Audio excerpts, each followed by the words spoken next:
না, সাথ দিচ্ছি না। তোমার মনে আছে বাবা যখন মারা যায় তখন মা বৃন্দাবনে যেতে চেয়েছিল, কিন্তু আমি তখন যেতে দিইনি। কারণ তুমি অনেক ঝামেলা করেছিলে তখন ঘরের মধ্যে, সে অশান্তির ভয়ে আমি যেতে দিইনি। মা ছোট ছোট ব্যাপারেও কথা বলতে ভয় পেত, কারণ তুমি সেসব নিয়ে অশান্তি করতে।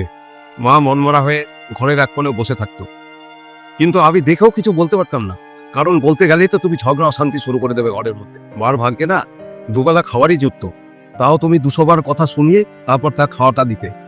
আর ওই সময় তুমি খুব আনন্দ পেতে, কারণ তোমার কথা সবাই মানতো, তোমার হুকুম মেনে চলতে হতো সবাইকে। আর এখন তুমি বৌমাকে দোষ দিচ্ছ। আসলে কি জানো তো, আমরা যেরকম কর্ম করি সেরকমই ফল পাই।